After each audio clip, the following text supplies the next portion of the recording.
يا نفس إن لم تظفري لا تجزعي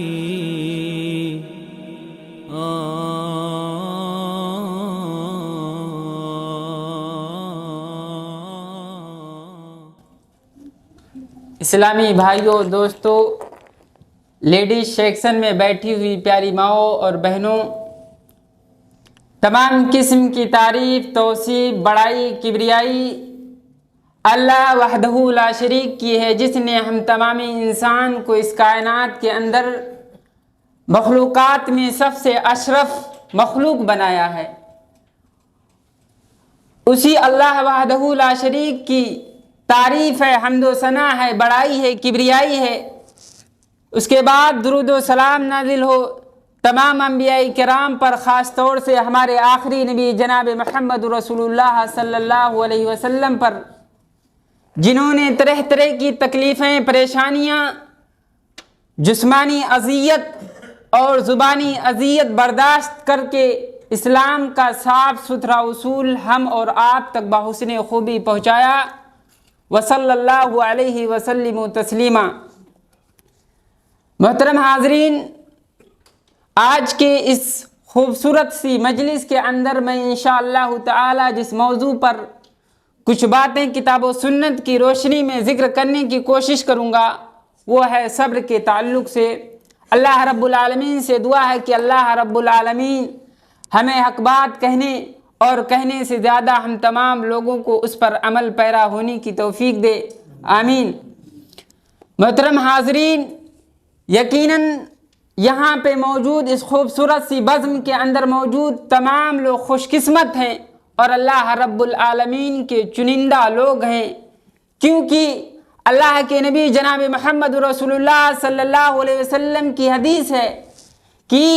جو اہل ذکر ہوتے ہیں، جو اللہ رب العالمین کو کثرت سے یاد کرتے ہیں، اور جو مجالس علم ہوتے ہیں، ان میں اللہ رب العالمین کے فرشتے شامل ہوتے ہیں۔ حضرت ابو ہریرہ رضی اللہ تعالی عنہ کی حدیث ہے، اللہ کے نبی صلی اللہ علیہ وسلم ارشاد فرماتے ہیں کہ انا للہ ملائکۃ یطوفون فی الطرق۔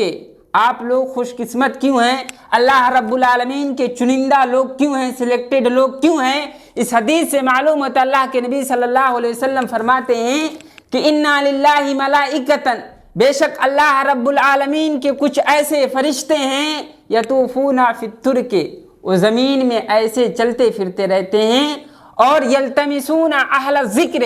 وہ لوگ اہل ذکر کو جو اللہ رب العالمین کو کثرت سے یاد کرتے ہیں، ان لوگوں کی تلاش میں ہوتے ہیں، ان لوگوں کو ڈھونڈ رہے ہوتے ہیں وہ فرشتے۔ پھر فلما وجدوا، جب وہ فرشتے قوما یذکرون اللہ، جب وہ فرشتے ایسے لوگوں کو پا لیتے ہیں جو لوگ اللہ رب العالمین کو یاد کرتے ہیں، جو لوگ اللہ رب العالمین کو کثرت سے اس کا ذکر کرتے ہیں، تو تنادوا حلموا الی حاجتکم، پھر وہ فرشتے کہتے ہیں آپس میں کہ تم جن لوگوں کی تلاش میں تھے، جن لوگوں کو تم ڈھونڈ رہے تھے، وہ لوگ اس مجلس کے اندر یہاں پہ موجود ہوں۔ قال فیحفونہم باجنحتہم الی السماء الدنیا،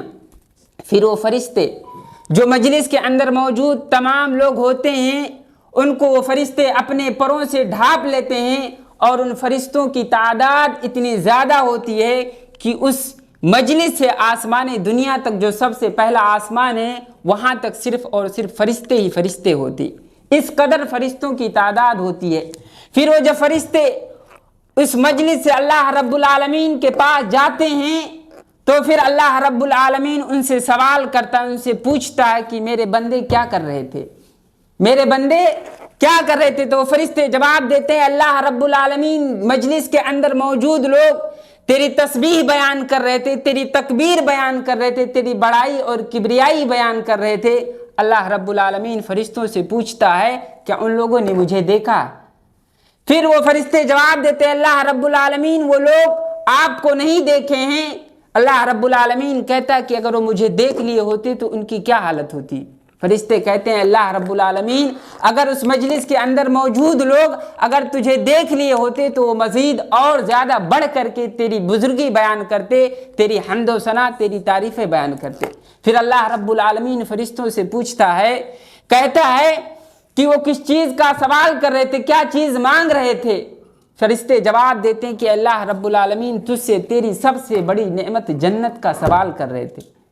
اللہ رب العالمین کہتا ہے کیا ان لوگوں نے جنت کو دیکھا ہے؟ فرشتے جواب دیتے ہیں اللہ رب العالمین مجلس کے اندر موجود لوگ تیرے سب سے بڑی نعمت جنت کو نہیں دیکھا، پھر بھی وہ جنت کا تجھ سے سوال کر رہے تھے، جنت مانگ رہے تھے۔ اللہ رب العالمین پوچھتا ہے کہ اگر وہ سب سے بڑی نعمت جنت کو دیکھ لیے ہوتے تو ان کی کیا حالت ہوتی؟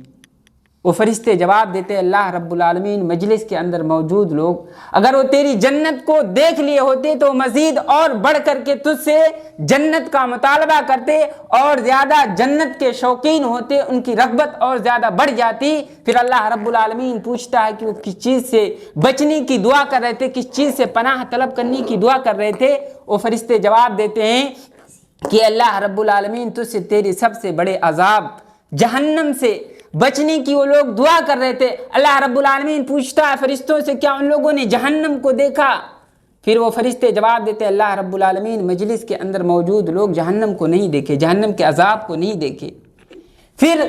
وہ اللہ رب العالمین ان سے کہتا ہے کہ اگر وہ جہنم کو عذاب کو دیکھ لیے ہوتے تو پھر ان کی کیا حالت ہوتی؟ وہ فرشتے جواب دیتے ہیں اے اللہ رب العالمین اگر وہ لوگ تیرے عذاب کو، تیرے جہنم کو دیکھ لیے ہوتے تو وہ مزید اور زیادہ جہنم سے دور بھاگتے اور زیادہ تجھ سے جہنم سے بچنے کی دعا کرتے۔ پھر اللہ رب العالمین فرشتوں سے فرماتا ہے فَأُشْهِدُكُمْ، اے فرشتوں تم گواہ رہنا انی قد غفرت لہم، کہ میں نے ان تمام لوگوں کو جو مجلس کے اندر موجود تھے ان تمام لوگوں کو معاف کر دیا، بخش دیا۔ اتنی بڑی فضیلت ہے مجلسوں کے اندر، مجالس علم کے اندر شرکت کرنے کی، تو یقیناً آپ لوگ خوش قسمت لوگ ہیں، خود نصیب لوگ ہیں، اللہ رب العالمین کے چنندہ لوگ ہیں کہ آپ لوگ دینی مجلسوں کے اندر اپنی حضوری دیتے ہیں، شرکت کرتے ہیں۔ اور اسی طرح ایک دوسری حدیث کے اندر ہے کہ اللہ کے نبی صلی اللہ علیہ وسلم نے فرمایا کہ جو لوگ خیر کی تعلیم دیتے ہیں، دین کی باتیں لوگوں کو بتلاتے ہیں، تو ایسی صورت میں فرشتے ان کے حق میں دعا کرتے ہیں۔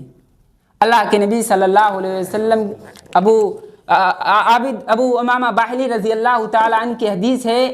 کہ اللہ کے نبی صلی اللہ علیہ وسلم کے سامنے دو لوگوں کا ذکر کیا گیا، ایک بہت زیادہ عبادت گزار تھا، عابد شخص تھا، اور ایک وہ شخص تھا جو عالم تھا، جو دین کی باتیں بتلاتا تھا۔ اللہ کے نبی صلی اللہ علیہ وسلم نے فرمایا کہ عالم کی فضیلت عابد پر اس طرح ہے جس طرح میری فضیلت تم میں سے ایک عام انسان کی ہے۔ پھر اللہ کے نبی صلی اللہ علیہ وسلم نے فرمایا ان اللہ وملائکتہ واہل السماوات والارضین حتی النملۃ فی جوہرہا وحتی الحوت لیصلون علی معلم الناس الخیر، کہ بے شک اللہ رب العالمین کی رحمت نازل ہوتی ہے، وملائکتہ، اور اس کے فرشتے، اور زمین اور آسمان کے اندر جتنی بھی مخلوقات موجود ہیں وہ تمام کی تمام ایسے لوگوں کے حق میں دعائیں کرتی ہیں جو لوگ خیر کا تعلیم دیتے ہیں۔ حتی النملۃ فی جوہرہا، یہاں تک کہ چونٹیاں جو اپنے بلوں کے اندر ہوتی ہیں، وحتی الحوت، اور مچھلیاں جو سمندر کے تہوں کے اندر ہوتی ہیں، وہ مچھلیاں بھی ایسے شخص کو دعا کرتی ہیں، ان کے لیے مغفرت کی دعا کرتی ہیں جو لوگ خیر کا تعلیم دیتے ہیں، جو دین کی باتیں لوگوں کو بتلاتے ہیں۔ تو یقیناً آپ لوگ اور اس مجلس کے اندر موجود تمام لوگ خوش قسمت ہیں اور اللہ رب العالمین کے چنندہ لوگ ہیں، کیونکہ انشاءاللہ تعالی آپ اس مجلس کے اندر دینی باتوں کو سنیں گے، اور جو اس مجلس کے اندر شرکت نہیں کر سکے آپ انشاءاللہ تعالی ضرور ان کو خیر کی تعلیم جو یہاں کو سنیں گے ان کو بتلائیں گے، تو یقیناً آپ اس حدیث کے ضمن میں آئیں گے۔ اللہ رب العالمین سے دعا ہے کہ اللہ رب العالمین ہم تمام لوگوں کو دین و اسلام پر قائم و دائم رکھے اور خیر کی تعلیم دینے کی توفیق دے، آمین۔ محترم حاضرین، آج کے اس مجلس کے اندر میں انشاءاللہ تعالی صبر کے تعلق سے کچھ باتیں ذکر کرنے کی کوشش کروں گا۔ صبر یہ عربی زبان کا لفظ ہے اور اس کے معنی ہوتا ہے روکنا اور بند کرنا، جیسا کہ اللہ رب العالمین قرآن کریم کے اندر فرماتا ہے۔ قرآن کریم کی ایک آیت ہے کہ وَاصْبِرْ نَفْسَكَ مَعَ الَّذِينَ يَدْعُونَ رَبَّهُمْ بِالْغَدَاةِ وَالْعَشِيِّ يُرِيدُونَ وَجْهَهُ، اپنے آپ کو ان لوگوں میں بند رکھیے جو لوگ صبح و شام اللہ رب العالمین کی خوشی کے لیے، اللہ رب العالمین کی رضا کے لیے اللہ رب العالمین کو پکارتے ہیں، ان لوگوں میں اپنے آپ کو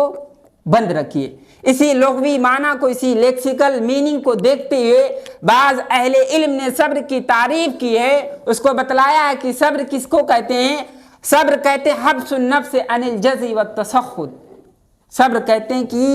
اپنے آپ کو ناگواری سے، گھبراہٹ سے، بے چینی سے روکے رکھنا، وحبس اللسان عن الشکوى، اور زبان کو شکایت سے روکے رکھنا، وحبس الجوارح عن التشویش، اور جو ہے اپنے آپ کو، اپنے جسم کو تکلیف پہنچانے سے، اس کو ناگواری گزارنے سے، بے چینی میں مبتلا کرنے سے روکے رکھنا، یہ صبر کہلاتا ہے۔ صبر سے مراد بے چینی، گھبراہٹ اور اپنے آپ کو تکلیف پہنچانے سے روکے رکھنا، یہ صبر کہلاتا ہے۔ اور ہمیں اور آپ کو یہ بات معلوم ہونی چاہیے کہ صبر سے بڑا ذخیرہ اور صبر سے بڑی خیر کوئی اور چیز نہیں ہے، جیسا کہ اللہ کے نبی صلی اللہ علیہ وسلم کی حدیث ابو سعید خدری رضی اللہ تعالی عنہ راوی حدیث ہے، بیان کرتے کہ انصار کے کچھ لوگ نبی کریم صلی اللہ علیہ وسلم کے پاس مال طلب کرنے کے لیے آئے۔ اللہ کے نبی صلی اللہ علیہ وسلم نے ان کو مال غلہ انصار کے لوگوں کو دے دیا۔ پھر دوسری مرتبہ اللہ کے نبی صلی اللہ علیہ وسلم کے پاس انصار کے لوگ آئے، مال طلب کرنے لگے۔ دوسری مرتبہ بھی اللہ کے رسول صلی اللہ علیہ وسلم نے ان کو مال غلہ جو تھا وہ دے دیا، یہاں تک کہ آپ صلی اللہ علیہ وسلم کے پاس مال ختم ہو گیا، غلہ ختم ہو گیا۔ پھر آپ صلی اللہ علیہ وسلم نے فرمایا ما یکن عندی من خیر فلن ادخرہ عنکم، اگر میرے پاس خیر کی کوئی بھی چیز موجود ہوگی تو میں اپنے لیے ذخیرہ اندوزی کر کے، میں اس کو اپنے لیے جمع کر کے ڈپوزٹ کر کے نہیں رکھوں گا۔ ومن یستعفف یعفہ اللہ، اور جو کوئی شخص دوسروں کے سامنے ہاتھ پھیلانے سے رکا رہے گا، دوسروں کے سامنے ہاتھ نہیں پھیلائے گا، مانگنے سے بچا رہے گا، تو یعفہ اللہ، اللہ رب العالمین اس کی مدد کرے گا، اس کی ہیلپ کرے گا کہ وہ دوسروں کے سامنے ہاتھ نہ پھیلائے۔ وما اوتی احد عطاء خیرا واوسع من الصبر، اللہ کے نبی اس ٹکڑے سے پتہ چلتا ہے کہ یہ صبر جو ہے یہ سب سے بڑی خیر ہے، سب سے وسیع عطیہ ہے۔ اللہ کے نبی صلی اللہ علیہ وسلم کہتے کہ وما اوتی احد عطاء خیرا، کسی بھی شخص کو صبر سے بڑی خیر اور صبر سے وسیع عطیہ گفٹ کسی کو بھی نہیں دیا گیا۔ اس حدیث سے معلوم ہوتا ہے کہ صبر یہ سب سے بڑی خیر ہے، اور یہی وجہ ہے کہ اللہ رب العالمین سب سے مقدس کتاب قرآن مجید کے اندر 90 ٹائم سے زائد مرتبہ صبر کرنے کا حکم دیا ہے، اور الگ الگ مقامات پر الگ الگ اہمیت اور اس کو وضاحت کیا اللہ رب العالمین نے۔ چنانچہ ایک جگہ اللہ رب العالمین قرآن کریم کے اندر نبی کریم صلی اللہ علیہ وسلم کو صبر کرنے کا حکم دیتا ہے کہ فاصبر کما صبر اولو العزم ولا تستعجل لهم، اے نبی کریم صلی اللہ علیہ وسلم آپ ٹھیک اسی طرح صبر کرتے رہیں جس طرح اولو العزم پیغمبروں نے صبر کیا، ولا تستعجل لهم، اور یہ جو کفار مکہ ہیں جو آپ کو تکلیف پہنچاتے ہیں، جو آپ کو جسمانی اذیت پہنچاتے ہیں، ان کے بارے میں جلدی نہ کیجیے، اللہ رب العالمین وقت مقررہ پر ان کو ضرور بضرور موت دے گا اور عذاب دے گا۔ پھر دوسری جگہ اللہ رب العالمین فرماتا کہ وبشر المخبتین، کہ ایسے لوگوں کو خوشخبری دے دو جو عاجزی کے ساتھ، انکساری کے ساتھ اپنے آپ کو بے بس قرار دیتے ہوئے پکارتے ہیں اللہ رب العالمین کو، ان لوگوں کو خوشخبری دے دو۔ الذین اذا ذکر اللہ وجلت قلوبہم، جب ان لوگوں کو بھی خوشخبری دے دو جن لوگوں کے پاس اللہ رب العالمین کا ذکر کیا جاتا ہے تو پھر ان کے دل دہل اٹھتے ہیں، ایسے لوگوں کو خوشخبری دے دو۔ والصابرین علی ما اصابہم، اور ان لوگوں کو خوشخبری دے دو جو لوگ صبر کرتے ہیں جب ان پر کوئی مصیبت آتی ہے، پریشانی لاحق ہوتی ہے، تکلیف میں مبتلا ہوتے ہیں، اس وقت وہ صبر کرتے ہیں، تو ایسے لوگوں کو خوشخبری دے دو۔ والمقیم الصلاۃ، اور ایسے لوگوں کو خوشخبری دے دو جو لوگ نمازوں کی پابندی کرتے ہیں، 5 وقتہ نماز ادا کرتے ہیں۔ ومما رزقناہم ينفقون، اور ان لوگوں کو خوشخبری دے دو جو لوگ، جن لوگوں کو اللہ رب العالمین نے جو روزی دے رکھی ہے، جو رزق دے رکھا ہے، وہ اس میں سے خرچ کرتے ہیں۔ اللہ رب العالمین نے اس آیت مبارکہ کے اندر فرمایا کہ جو لوگ صبر کرتے مصیبت کے وقت، پریشانی کے وقت، ان لوگوں کو خوشخبری دے دو۔ اسی طرح اللہ رب العالمین تیسرے مقامات پر فرماتا ہے صبر اور نماز کو ایک جگہ ذکر کرتا ہے، اور نماز کو جتنی اہمیت حاصل ہے اللہ رب العالمین نے ایک ساتھ ذکر کر کے صبر کو بھی اس کے برابر قرار دیا۔ اللہ رب العالمین فرماتا ہے کہ وَاسْتَعِينُوا بِالصَّبْرِ وَالصَّلَاةِ، کہ اے مومنو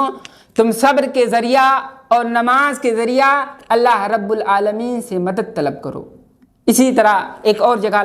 اسی آیت مبارکہ کے اندر اللہ رب العالمین نے وعدہ کیا ہے کہ جو کوئی بندہ مصیبت کے وقت، پریشانی کے وقت صبر کرتا ہے تو ایسی صورت میں اللہ رب العالمین اس کے ساتھ ہوتا ہے، اس کی معیت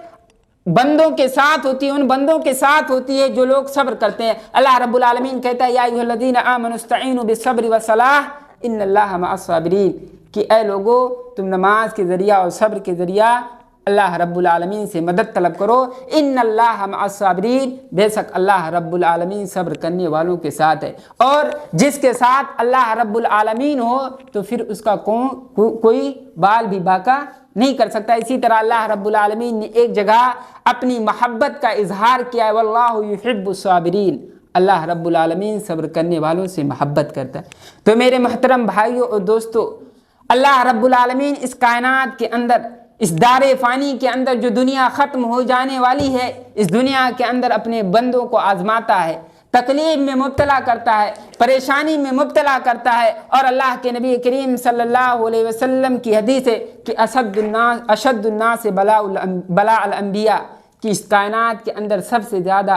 آزمائش، سب سے زیادہ امتحان، سب سے زیادہ پریشانی میں مبتلا انبیاء علیہ السلام ہوئے، ثم الامثل فالامثل، پھر اس کے بعد جو دین کے اعتبار سے زیادہ مضبوط ہوگا، دین پر زیادہ عمل کرنے والا ہوگا، اس کو اللہ رب العالمین آزماتا ہے۔ یبتلی الرجل علی حسب دینہ، اور آدمی اس کائنات کے اندر، اس دنیا کے اندر اپنے دین کے اعتبار سے آزمایا جاتا ہے۔ فإن كان في دینہ صلبا، اگر وہ اپنے دین کے اندر مضبوط ہوگا، اچھے سے دین پر عمل کرنے والا ہوگا، تو اللہ رب العالمین کہتا ہے اشتد بلا، اللہ کے نبی صلی اللہ علیہ وسلم کہتے ہیں کہ اشتد بلاؤہ، اس شخص کو مصیبت بھی، آزمائش بھی سب سے زیادہ ہوگی جو دین میں مضبوط ہوگا۔ اسی طرح اللہ کے نبی صلی اللہ علیہ وسلم آگے کہتے ہیں وَإِن كَانَ فِي دِينِهِ رِقَّةً، اور جو کوئی شخص دین کے اندر، اس کے اندر کمی ہوگی، وہ مضبوط نہیں ہوگا، کمزور نہیں ہوگا، تو يُبْتَلَى الرَّجُلُ عَلَى قَدْرِ دِينِهِ، اللہ رب العالمین اس کو اس کے دین کے اعتبار سے آزمائے گا، جس طرح وہ دین کے اندر مضبوط ہوگا اللہ رب العالمین اسی طرح۔ اور بندے مومن کو اس کائنات کے اندر اللہ رب العالمین آزماتا رہتا ہے، ان کا ٹیسٹ لیتا رہتا ہے، مصیبت اور پریشانی انسان کے اندر لگی رہتی ہے، یہاں تک کہ وہ اس دنیا کے اندر چلتا ہے اور پریشانی کے وقت صبر کرتا رہتا ہے، تو پھر وہ زمین پر چلتا ہے، اس کے اوپر کوئی گناہ باقی نہیں بچتا ہے۔ تو میرے محترم بھائیوں اور دوستو، پیاری ماؤں اور بہنوں، اس کائنات کے اندر، اس دنیا کے اندر جو فنا ہو جانا ہے، ختم ہو جانی ہے، اس دنیا کے اندر پریشانیاں آئیں گی، تکلیفیں آئیں گی، مصیبتیں آئیں گی۔ اللہ رب العالمین نے ہمیں نسخہ بتلایا، ہمیں طریقہ بتلایا کہ اس پریشانی کے عالم میں ہم کیا کریں۔ اللہ رب العالمین کہتا ہے کہ نماز کے ذریعہ مدد طلب کرو اور صبر کے ذریعہ مدد طلب کرو۔ پریشانیاں اس کائنات کے اندر کئی طریقے سے آ سکتی ہیں، بعض مسلمانوں کو لوگوں کے ذریعہ اذیتیں پہنچائی جائیں گی، تکلیف پہنچائی جائے گی، ایسی صورت میں بھی ایک مسلمان کو صابر ہونا چاہیے، صبر کرنے والا ہونا چاہیے۔ مصیبتیں، پریشانیاں اس کی کئی مختلف صورتیں ہیں، اور بعض اوقات مسلمان پر پریشانیاں ایسی آتی ہیں کہ خواہ مخواہ کسی مسلمان کو پریشان کیا جاتا ہے، برے القاب سے پکارا جاتا ہے، طعن و تشنیع کا نشانہ بنایا جاتا ہے، برے القاب سے، برے ناموں سے پکارا جاتا ہے۔ تو ایسی صورت میں بھی ایک مسلمان کو صابر ہونا چاہیے، صبر کرنے والا ہونا چاہیے، اور اپنے ذہن میں اس بات کو رکھنی چاہیے کہ اس کائنات کے اندر سب سے مقدس ہستی نبی کریم صلی اللہ علیہ وسلم کو بھی نہیں بخشا گیا۔ نبی کریم صلی اللہ علیہ وسلم کو بھی کبھی ساحر کہا گیا، جادوگر کہا گیا، کبھی مجنوں کہا گیا، کبھی پاگل کہا گیا، دیوانہ کہا گیا، لیکن ایسی صورت میں بھی اللہ کے نبی صلی اللہ علیہ وسلم اللہ رب العالمین کے اس قول پر وَاصْبِرْ عَلَىٰ مَا يَقُولُونَ، کہ وہ جو کفار کہہ رہے ہیں، جو آپ کو زبانی اذیت پہنچا رہے ہیں، تکلیف پہنچا رہے ہیں، ایسی صورت میں آپ صبر کیجئے۔ چنانچہ آپ صلی اللہ علیہ وسلم صبر و تحمل کا دامن کبھی نہیں چھوڑا، آپ صلی اللہ علیہ وسلم صبر و تحمل کا مظاہرہ کرتے رہے۔ عبداللہ بن مسعود رضی اللہ تعالیٰ عنہ کی ایک بہت پیاری حدیث ہے، اللہ کے نبی صلی اللہ علیہ وسلم مال تقسیم کیا، غلہ تقسیم کیا، کچھ منافقین تھے، اللہ کے نبی صلی اللہ علیہ وسلم نے جب وہ بٹوارہ کیا، تقسیم کیا، ڈیوائیڈ کر دیا اس غلے کو، تو منافقین کہنے لگے کہ یہ جو نبی کریم صلی اللہ علیہ وسلم نے غلہ تقسیم کیا، مال تقسیم کیا ہے، یہ اللہ کو خوش کرنے والی تقسیم نہیں ہے، یہ جو اللہ کے نبی صلی اللہ علیہ وسلم نے غلہ بانٹا ہے یہ اللہ رب العالمین کو راضی کرنے والے نہیں ہیں۔ چنانچہ ابن مسعود رضی اللہ تعالیٰ عنہ منافقین کے باتوں کو سنتے ہیں اور جا کر کے نبی کریم صلی اللہ علیہ وسلم کو بتلاتے ہیں کہ فلاں شخص کہہ رہا تھا کہ آپ نے جو غلہ تقسیم کیا ہے، جو مال تقسیم کیا ہے، وہ اللہ رب العالمین کو راضی کرنے والے نہیں ہیں۔ چنانچہ آپ صلی اللہ علیہ وسلم کے دل میں تکلیف ہوئی، پریشانی کے عالم میں آپ صلی اللہ علیہ وسلم مبتلا ہوئے، اور آپ صلی اللہ علیہ وسلم کو غصہ بھی آئے، یہاں تک کہ آپ کے چہرے پر وہ غصہ پن ظاہر ہونے لگا، دکھائی دینے لگا۔ اللہ کے نبی صلی اللہ علیہ وسلم نے فرمایا کہ موسیٰ علیہ السلام کو بھی اسی طرح تکلیف پہنچائی گئی۔ یرحم اللہ موسیٰ، اللہ رب العالمین موسیٰ علیہ السلام پر رحم کرے۔ قد اوذی باکثر من ھذا فصبر، موسیٰ علیہ السلام کو اس سے زیادہ تکلیف دی گئی اور موسیٰ علیہ السلام صبر کرتے رہے، صبر کا دامن نہیں چھوڑا۔ تو ہمارے اوپر بھی جب کوئی مصیبت آئے، کوئی ہمیں تکلیف پہنچائے، ہمیں برے لقب سے پکارے اور ہمیں برے القاب سے پکارے، برا نام لے، اچھے طریقے سے ہمیں نہیں پکارے، تو ایسی صورت میں ہمیں اس بات کو یاد رکھنی چاہیے اور صبر و تحمل کا مظاہرہ ہمیں اور آپ کو کرنا چاہیے۔ اللہ رب العالمین ہم تمام لوگوں کو صابر بنائے۔ اسی طرح صبر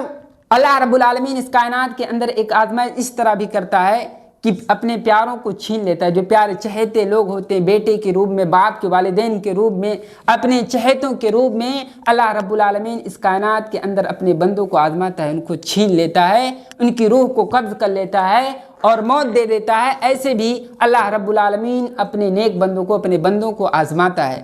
اور موت جو ہے یہ اللہ رب العالمین کی اٹل حقیقت ہے، یہ قانون الہی ہے، اس سے کسی کو بھی مفر نہیں، یہ اللہ رب العالمین کا قانون ہے، اس سے نہ کوئی انبیاء بچ سکا، نہ اولیاء بچ سکا، نہ شاہ و گدا بچ سکا، کوئی بھی اس سے ایکسیپشن نہیں ہے، کوئی بھی اس دنیا کے اندر نہیں بچ سکا۔ اور کسی نے سچ کہا ہے کہ القبر باب کل نفس داخلہ، کہ قبر ایک ایسا دروازہ ہے جس کے اندر ہر انسان کو داخل ہونا ہے،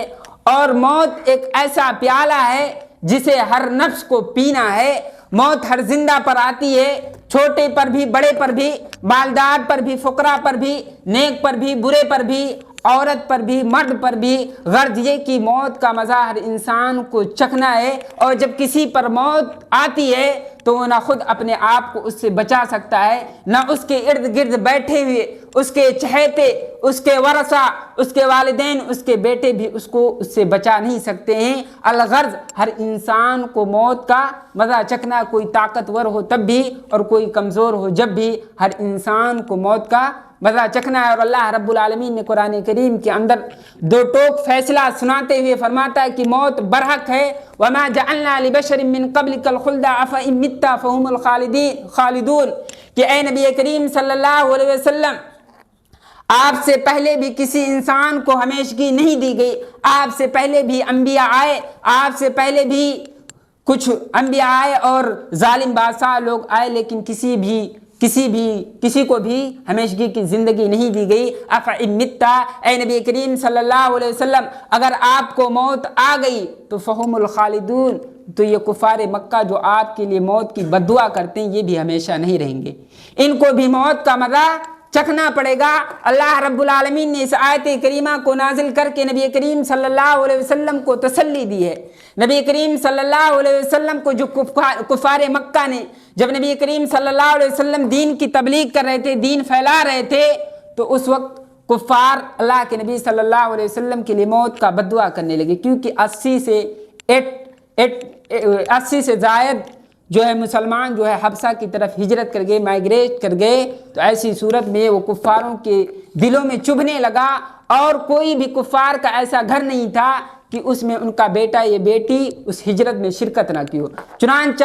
وہ نبی کریم صلی اللہ علیہ وسلم کے حق میں بد دعا کرنے لگے کہ یہ صرف ایک وجہ سے ہو رہا ہے کیونکہ نبی کریم صلی اللہ علیہ وسلم یہ نیا دین لے کر کے آئے، اور وہ لوگ اپنے بارے میں غور نہیں کر رہے تھے کہ وہ کس طرح مسلمانوں کو ستا رہے ہیں، کس طرح مسلمانوں کو اذیت پہنچا رہے ہیں، تکلیف پہنچا رہے ہیں، ان کو اس بارے میں کوئی خبر نہیں تھا، لیکن نبی کریم صلی اللہ علیہ وسلم کے لیے بد دعا کرنے لگے۔ چنانچہ اللہ رب العالمین نے نبی کریم صلی اللہ علیہ وسلم کو تسلی دی کہ وما جعلنا لبشر من قبلک الخلد، اے نبی کریم صلی اللہ علیہ وسلم یہ جو لوگ موت کی بد دعا دے رہے ہیں، آپ سے پہلے بھی کسی انبیاء کو کسی بھی شخص کو ہمیشگی نہیں دی گئی، ہمیشہ کے لیے اس دنیا کے اندر نہیں آیا۔ افإن مت، اگر یہ بد دعا کر رہے ہیں تو ٹھیک ہے، آپ کو آپ کے وقت مقررہ پر فکس ٹائم پر آپ کو موت آئے گی۔ فہم الخالدون، جو یہ آپ کے حق میں بد دعا کر رہے ہیں، کیا یہ لوگ ہمیشہ رہیں گے؟ ہرگز نہیں، ان کو بھی موت کا مزہ چکھنا پڑے گا، ان کو بھی اس دنیا سے رخصت ہونا پڑے گا۔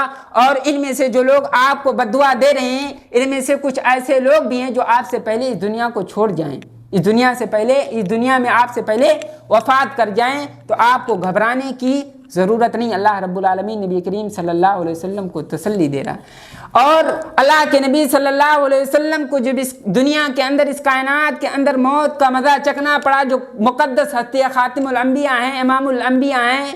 تو پھر ہماری اور آپ کی کیا مجال کہ ہم اس دنیا کے اندر ہمیں موت نہیں آئے گی۔ کسی نے سچ کہا کہ لو کان بقاء فی الدنیا لما مات خیر المرسلین محمد صلی اللہ علیہ وسلم، کہ اگر اس دنیا کے اندر کوئی باقی رہتا، کسی کو موت نہیں آتی، تو پھر وہ محمد رسول اللہ صلی اللہ علیہ وسلم کی ذات ہوتی، لیکن نبی کریم صلی اللہ علیہ وسلم کو بھی موت کا مزہ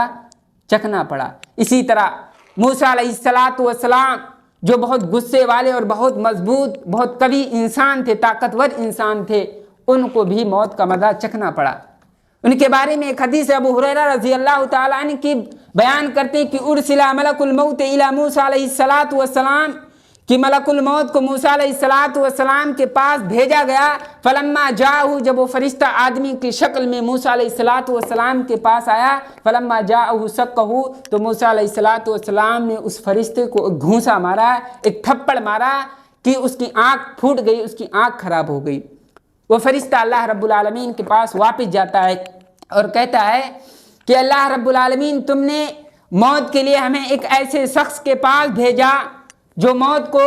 نہیں چاہتا ہے، مرنا نہیں چاہتا ہے۔ اللہ رب العالمین اس فرشتے کی آنکھ کو ٹھیک کرتا ہے اور کہتا ہے کہ جاؤ موسیٰ علیہ السلام سے کہو کہ وہ ایک بیل کے پیٹھ پر اپنے ہاتھ کو ماریں، اور جتنا بال ان کے ہاتھ پر آ جائے گا اتنا سال ان کو ایکسٹرا ملے گا۔ چنانچہ وہ فرشتہ آتا ہے، موسیٰ علیہ السلام سے کہتا ہے کہ اللہ رب العالمین نے ایسے ایسے حکم دیا ہے۔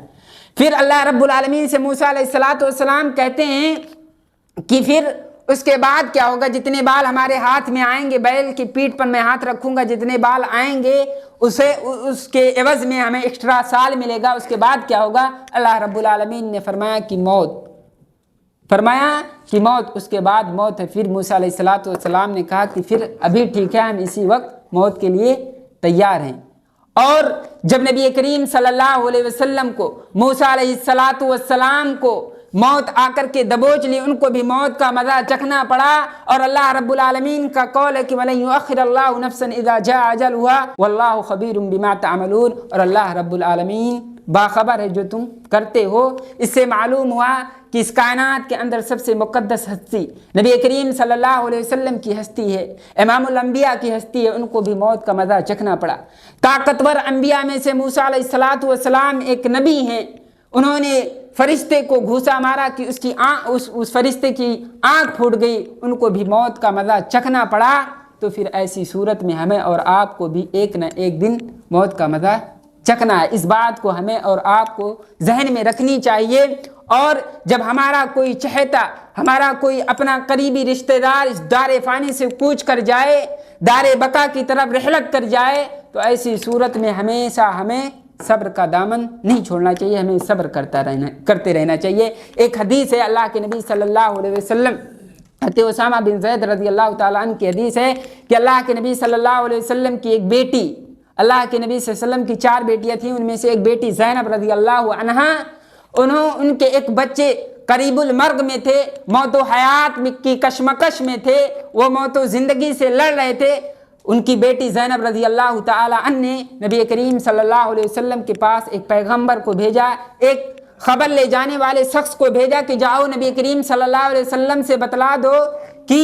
ہمارا بیٹا جو ہے وہ قریب المرگ میں ہے اور موت و حیات کی کشمکش میں ہے، زندگی اور موت سے لڑ رہا ہے، ہمارے گھر تشریف لائیں۔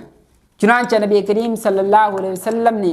اس پیغمبر کو یہ خبر دے کر کے بھیجا کہ جاؤ میری بیٹی زینب رضی اللہ عنہا کو کہہ دو کہ انا للہ ما اخذ ولہ ما آتا، جو کچھ اللہ رب العالمین نے اس کائنات کے اندر دے رکھا ہے وہ سب کچھ اللہ رب العالمین کے لیے ہے، اور جو کچھ چھین لیا وہ تمام کی تمام چیزیں اللہ رب العالمین کے لیے ہے۔ وَكُلُّ شَيْءٍ عِنْدَهُ بِأَجَلٍ مُّسَمًّى، اور تمام کی تمام چیز اس کائنات کے اندر،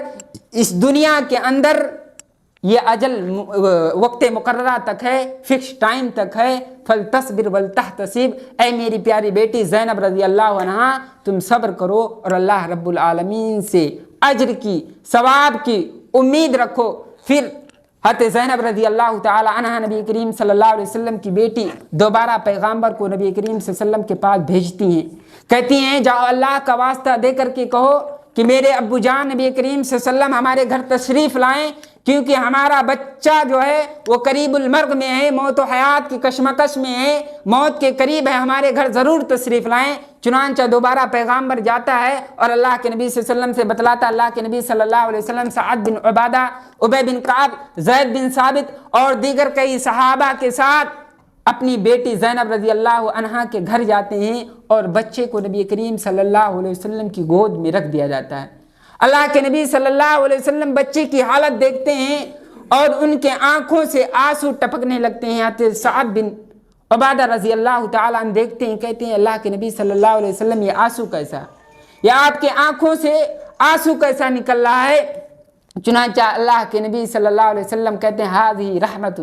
یہ رحمت ہے جعلہ اللہ فی قلوب الخلق، اللہ رب العالمین نے اپنے بندوں کے دلوں کے اندر پیدا کر رکھا ہے، اور اللہ رب العالمین اپنے بندوں کو انہی بندوں پر رحم کرتا ہے جو بندے لوگوں پر رحم کرتے ہیں، جو مومن بندہ لوگوں پر رحم کرتا ہے اللہ رب العالمین اسی پر رحم کرتا ہے۔ اس حدیث سے معلوم ہوتا ہے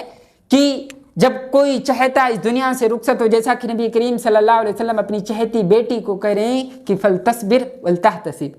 تم صبر کرو اور اللہ رب العالمین سے اجر کا، ثواب کا امید رکھو۔ اسی طرح نبی کریم صلی اللہ علیہ وسلم کے چہتے بیٹے ابراہیم رضی اللہ عنہ، یہ بھی قریب المرگ میں تھے، موت و حیات کی کشمکش میں تھے، زندگی اور موت سے لڑ رہے تھے۔ اللہ کے نبی صلی اللہ علیہ وسلم کے آنکھوں سے آنسو آ گئے۔ اللہ کے نبی صلی اللہ علیہ وسلم نے فرمایا ان العین تدمع، بے شک آنکھیں جو ہے اشکبار ہیں، اور بے شک آنکھیں جو اشکبار ہیں، والقلب یحزن، اور دل غمگین ہے، وما نقول الا ما يرضى ربنا، اور میں اپنی زبان سے صرف وہی بات کرتا ہوں جو اللہ رب العالمین کو راضی کرنے والے ہوں۔ وَإِنَّا بِفِرَاقِكَ لَمَجْنُونَ وَإِنَّا بِفِرَاقِكَ يَا إِبْرَاهِيمُ لَمَحْزُونُونَ، اے ابراہیم رضی اللہ عنہ میں تمہاری جدائی پر، اس دنیا کو چھوڑ جانے پر میں غمگین ہوں، ہمارا دل رنجیدہ ہے۔ چنانچہ اس حدیث سے بھی معلوم ہوتا ہے کہ اللہ کے نبی کریم صلی اللہ علیہ وسلم بہت زیادہ صبر و تحمل کے پیکر تھے۔ اس وجہ سے ہمیں اور آپ کو چاہیے کہ ہم ہمیشہ صبر کرتے رہیں، صبر کا دامن کبھی نہ چھوڑیں، کوئی بھی پریشانی آ جائے ہمیشہ ہمیں اور آپ کو صبر کرتے رہنا چاہیے۔ آخر میں اللہ رب العالمین سے دعا ہے کہ اللہ رب العالمین ہم تمام لوگوں کو صابر و شاکر بنائیں۔ الہ العالمین جو ہم میں سے مسلمان بھائی اس دنیا سے رخصت ہو گئے، الہ العالمین تو ان کی قبر کو نور سے بھر دے۔ الہ العالمین جو ہم میں سے مسلمان بھائی اس دنیا کے اندر مقروض ہیں، قرض کے بوجھ کے تلے ڈوبے ہوئے ہیں، الہ العالمین تو ان کو قرض کی ادائیگی کی توفیق دے۔ الہ العالمین جو ہم میں سے مسلمان بھائی اس دنیا کے اندر حرام کمائی میں مبتلا ہیں، الہ العالمین تو ان کو حلال کمائی کمانے کی توفیق دے۔ آمین۔ وآخر الدعوانا ان الحمد للہ رب العالمین، والسلام علیکم ورحمۃ اللہ وبرکاتہ۔